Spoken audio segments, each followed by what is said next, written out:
بسم اللہ الرحمن الرحیم۔ روشنی کے سفر کے مسافروں، السلام علیکم۔ حضور صلی اللہ علیہ وآلہ وسلم نے فرمایا کہ میں علم کا شہر ہوں اور علی علم کا دروازہ ہے۔ حضرت علی رضی اللہ تعالیٰ عنہ فیصلے دینے میں بڑی مہارت رکھتے تھے۔ لوگ امام علی علیہ السلام سے فیصلے کروانے کے لیے بہت دور دور سے آتے تھے۔ امام علی علیہ السلام کے فیصلے اور انصاف بہت مشہور تھا۔ آقا اور غلام کے درمیان میں اختلاف کا فیصلہ۔ حضرت امام جعفر صادق سے روایت ہے کہ حضرت علی کے دور خلافت میں علاقہ جبل کا ایک شخص حج بیت اللہ کے لیے گیا۔ اس کے ساتھ اس کا غلام بھی تھا۔ غلام سے کوئی غلطی ہوئی تو آقا نے اسے سزا دی۔ وہ غلام اس سزا سے باغی ہو گیا اور اپنے آقا کا نافرمان بن گیا۔ اپنے آقا سے کہنے لگا، میں تیرا نہیں بلکہ تو میرا غلام ہے۔ یہ جھگڑا طول پکڑتا گیا۔ کبھی آقا غلام کو ڈراتا دھمکاتا اور کبھی غلام آقا کو دھمکیاں دیتا، حتیٰ کہ وہ لڑتے جھگڑتے کوفہ پہنچ گئے۔ آقا کہنے لگا، اے دشمن خدا، میں تجھے حضرت علی کی عدالت میں لے جاتا ہوں، وہ ہمارے درمیان فیصلہ کریں گے۔ جب وہ دونوں امام علی علیہ السلام کی خدمت میں پہنچے تو آقا کہنے لگا، یا امیر المؤمنین، یہ میرا غلام ہے، اس نے غلطی کی ہے، میں نے اس کو سزا دی ہے، اب یہ میرا نافرمان بن چکا ہے اور کہتا ہے کہ میں تیرا غلام نہیں بلکہ تو میرا غلام ہے۔ غلام قسم کھا کر کہنے لگا، حضور یہ شخص میرا غلام ہے، میرے باپ نے مناسک حج سکھانے کے لیے اسے میرے ساتھ بھیجا تھا، اب یہ باغی بن گیا ہے اور مجھے کہتا ہے کہ تو میرا غلام ہے، دراصل یہ میرے مال پر قبضہ کرنا چاہتا ہے۔ وہ سردار کہنے لگا، حضور اس نے جو بات کی ہے سراسر جھوٹ ہے۔ حضرت امیر المؤمنین نے فرمایا، اب اٹھو اور اپنے ٹھکانے پر جاؤ، کل پھر واپس آنا، بہتر تو ہے کہ تم اپنا فیصلہ خود کر لو اور جو حق کی بات ہے اس کو ظاہر کر دو، ورنہ کل تمہارے درمیان میں فیصلہ کروں گا اور حق واضح ہو جائے گا۔ لوگ ایک دوسرے سے کہنے لگے کہ عجیب واقعہ ہے، فیصلہ کیسے ہوگا؟ اس قسم کا واقعہ نہ پہلے ہوا ہے نہ ہوگا، پتہ نہیں حضرت علی علیہ السلام کیا فیصلہ کریں گے۔ آقا اور غلام چلے گئے۔ امام علی علیہ السلام نے اپنے نوکر قمبر سے فرمایا، اس دیوار میں 2 سوراخ کرو کہ ایک سوراخ میں ایک شخص کا سر سما سکے۔ قمبر نے 2 سوراخ دیوار میں کر دیے۔ جب صبح ہوئی تو قمبر کو فرمایا، تلوار پکڑو، جب میں کہوں کہ غلام کا سر قلم کر دو تو مارنا نہیں، بس صرف دھمکی سمجھو۔ آقا اور غلام آ گئے۔ امام علی علیہ السلام نے پوچھا، تو ان کی بات وہی تھی؟ امام علی علیہ السلام نے فرمایا، تم نے سچی بات واضح نہیں کی، اب اٹھو اور سامنے کے سوراخوں میں اپنے سر داخل کرو۔ وہ اٹھے اور ان سوراخوں میں اپنے سر داخل کر دیے۔ امام علی علیہ السلام نے قمبر سے فرمایا، قمبر جلدی سے غلام کا سر قلم کر دو۔ جب غلام نے یہ آواز سنی تو فوراً اپنا سر سوراخ سے پیچھے کھینچ لیا۔ جب اس نے سر سوراخ سے پیچھے کھینچا تو امام علی علیہ السلام نے فرمایا، تو بڑا آقا بنتا تھا۔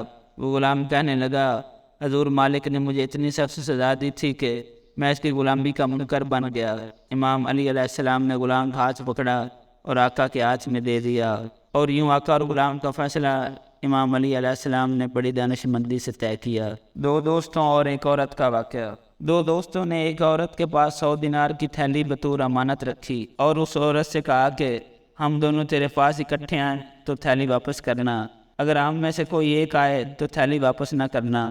عرصہ دراز کے بعد ان میں سے ایک عورت کے پاس گیا اور کہا کہ میرا ساتھی مر گیا ہے، 100 دینار کی تھیلی مجھے واپس کر دو۔ عورت نے تھیلی دینے سے انکار کر دیا۔ وہ شخص عورت کے خاندان والوں کے پاس پہنچا اور شکایت کر دی۔ عورت کے رشتہ داروں نے دباؤ ڈالا کہ اس شخص کے دینار واپس کر دو۔ چنانچہ عورت نے 100 دینار کی تھیلی اسے دے دی۔ 1 سال کے بعد اس کا دوسرا ساتھی آیا اور کہا امانت کی واپسی کرو۔ عورت نے حیرت سے کہا کہ تمہارا ساتھی آیا تھا اور اس نے کہا تھا کہ میرا دوست فوت ہو گیا ہے، مہربانی کر کے مجھے تھیلی واپس کر دو۔ میں نے اس کے اصرار پر امانت واپس لوٹا دی۔ وہ شخص اپنے مطالبے پہ ڈٹا رہا۔ آخرکار معاملہ طول پکڑ گیا اور دونوں حضرت عمر رضی اللہ تعالیٰ عنہ کے پاس آئے اور اپنا قصہ بیان کیا۔ حضرت عمر رضی اللہ تعالیٰ عنہ نے عورت سے کہا کہ تو ہر حال میں اس شخص کو 100 دینار واپس کرنے کی پابند ہے۔ عورت نے کہا کہ میں آپ کو خدا کا واسطہ دیتی کہ آپ ہمیں حضرت علی کے پاس جانے کی مہلت دیں تاکہ وہ ہمارے درمیان میں فیصلہ کریں۔ حضرت عمر نے کہا، ٹھیک ہے، آپ حضرت علی کی عدالت میں چلے جائیں اور ان سے فیصلہ کروائیں۔ عورت نے کہا کہ ٹھیک ہے، آپ حضرت علی کے پاس چلے جائیں اور ان سے فیصلہ کروائیں۔ جب وہ دونوں حضرت علی کے پاس پہنچے تو سارا واقعہ بیان کیا۔ حضرت علی رضی اللہ تعالیٰ عنہ نے فرمایا، جب تم نے امانت رکھی تھی تو اس وقت کیا کہا تھا؟ اس شخص نے کہا جب ہم دونوں واپس آئیں گے تو امانت واپس کرنا، کسی ایک کے آنے پر امانت واپس نہ کرنا، ہم نے یہ طے کیا تھا۔ حضرت علی نے فرمایا پھر تم اپنے ساتھی کو اپنے ساتھ لے کر آؤ، کیونکہ تم دونوں اکٹھے آؤ گے تو امانت واپس ملے گی، یہی تم نے طے کیا تھا۔ وہ شخص بہت حیران ہوا اور پشیمان ہوا، کیونکہ اس نے اور اس کے دوست نے عورت کو دھوکہ دے کر اس سے 2 دفعہ 100 دینار لینے چاہے، حالانکہ یہ ان دونوں کا فریب اور جھوٹ تھا اور وہ دونوں جان بوجھ کر عورت سے دھوکہ کر رہے تھے۔ حضرت عمر نے جب یہ فیصلہ سنا تو کہا اے اللہ مجھے علی کے بعد زندہ نہ رکھنا، آج علی نے مجھے ناانصافی اور ظلم کرنے سے بچا لیا ہے۔ 17 اونٹوں کی تقسیم کا واقعہ۔ ایک دفعہ 3 آدمیوں میں 17 اونٹوں کی تقسیم پر جھگڑا ہو گیا، کیونکہ ہر آدمی کی خواہش تھی کہ بغیر ذبح کیے اور اونٹ کاٹے بغیر تقسیم ہو جائیں۔ ان 17 اونٹوں میں سے ایک کا نصف حصہ تھا، ایک کا تیسرا حصہ تھا، جبکہ ایک کا 9واں حصہ تھا۔ وہ تینوں دوست اونٹوں کو بغیر ذبح کیے اور کاٹے بغیر تقسیم کرنا چاہتے تھے، جو کہ ناممکن ہو گیا۔ وہ تینوں بلاخر حضرت علی رضی اللہ تعالیٰ عنہ کے پاس پہنچے۔ حضرت علی نے فرمایا میں بغیر اونٹ ذبح کیے تم لوگوں میں اونٹ تقسیم کر سکتا ہوں، فیصلہ میں آسانی کے لیے میں ایک اونٹ اپنی طرف سے شامل کرتا ہوں۔ اب ٹوٹل اونٹ 18 ہیں، جس کا حصہ نصف بنتا ہے وہ 18 میں سے 9 اونٹ لے لے، جس کا تیسرا حصہ بنتا ہے وہ 18 میں سے 6 اونٹ لے لے، اور جس کا 9واں حصہ بنتا ہے وہ 18 میں سے 2 اونٹ لے لے۔ اس طرح 9 اور 6 اور 2 17 اونٹ پورے ہو گئے، اور اب میں اپنا اونٹ واپس لیتا ہوں۔ وہ لوگ بہت حیران ہوئے کہ کس طرح ان کو اونٹ کاٹے بغیر ثابت مل گئے۔ لالچی ماں کا فیصلہ۔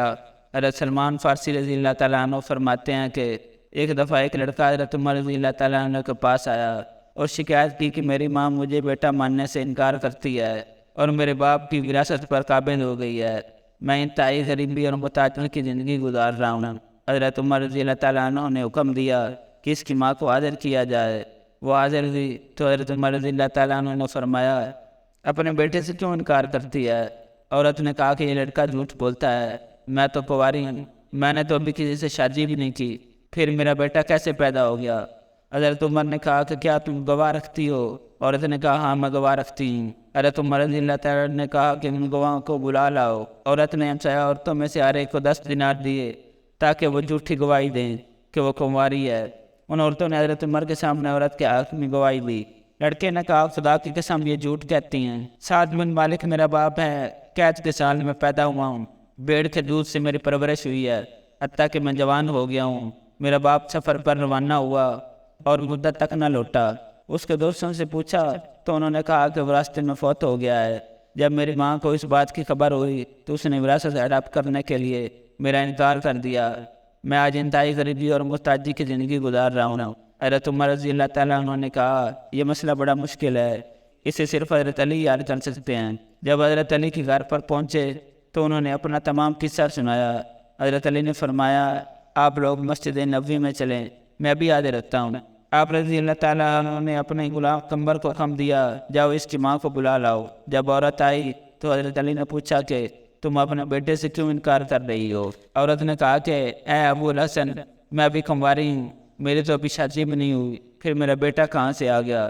حضرت علی نے فرمایا کہ زیادہ باتیں نہ بناؤ، میں جانتا ہوں کہ حقیقت کیا ہے۔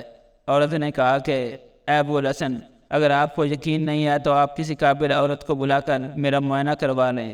جب معائنہ کے لیے عورت کو بلایا گیا تو وہ اسے تنہائی میں لے گئی۔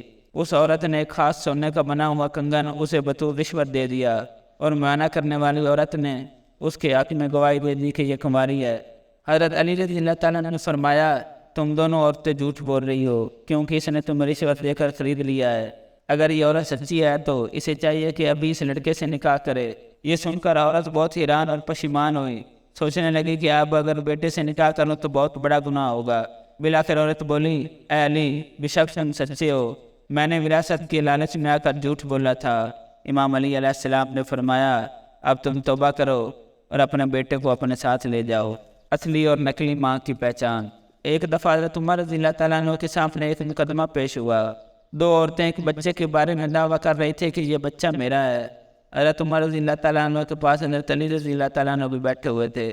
حضرت عمر رضی اللہ تعالیٰ عنہ نے حضرت علی رضی اللہ تعالیٰ عنہ سے فیصلہ کے لیے رجوع کیا۔ حضرت علی رضی اللہ تعالیٰ عنہ نے فرمایا ایک قاری لے کر آؤ۔ حضرت عمر نے پوچھا کہ آری تو کیا کرنا ہے؟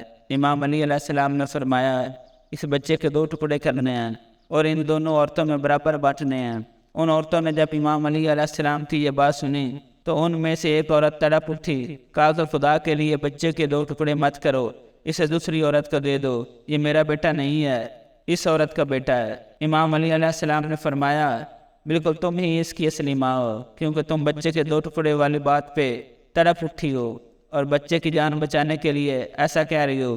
یہ بچہ دوسری عورت کا نہیں ہے، لہذا یہ بچہ اس عورت کو دے دو۔ حضرت علی علیہ السلام نے پھر وہ بچہ اس عورت کے حوالے کر دیا۔ حضرت عمر رضی اللہ تعالیٰ عنہ حضرت علی رضی اللہ تعالیٰ عنہ کی دانشمندی سے بہت حیران ہوئے۔ یتیم کے مال کا فیصلہ۔ ایک شخص نے مرتے وقت 10,000 درہم اپنے دوست کو دیے اور وصیت کی کہ جب میرا بیٹا بڑا ہو جائے تو ان 10,000 درہم میں سے جو تمہارا دل چاہے اس کو دے دینا۔ جب لڑکا بڑا ہوا تو لڑکے اور اس شخص کے درمیان 10,000 درہم کے لیے جھگڑا ہو گیا۔ دونوں فیصلہ کروانے کے لیے حضرت علی کے پاس پہنچے۔ امام علی علیہ السلام نے اس شخص سے پوچھا کہ تم لڑکے کے والد نے کیا نصیحت کی تھی؟ اس شخص نے کہا کہ مجھے اس نے کہا تھا کہ جب میرا بیٹا بڑا ہو جائے تو جو تیرا دل چاہے اسے دے دینا۔ امام علی علیہ السلام نے پوچھا کہ تیرا دل کیا چاہتا ہے؟ اس شخص نے کہا کہ میرا دل چاہتا ہے کہ 9,000 درہم خود رکھوں اور 1,000 درہم لڑکے کو دے دوں۔ پس امام علی علیہ السلام نے فرمایا کہ تیرا دل چاہتا ہے کہ 9,000 درہم خود رکھے تو وہ 9,000 درہم اس لڑکے کو دے دے۔ 9,000 درہم تیرے دل نے چاہے، اور لڑکے کی والد کی وصیت بھی یہی تھی کہ جو تیرا دل چاہے وہ اس لڑکے کو دے دینا۔ 9,000 درہم تیرے دل کی چاہت ہے اور وہ 9,000 درہم اس لڑکے کا حصہ بنتے ہیں۔ امام علی علیہ السلام کا فیصلہ سن کر وہ شخص بہت حیران ہوا اور 9,000 درہم اس لڑکے کو دے دیے۔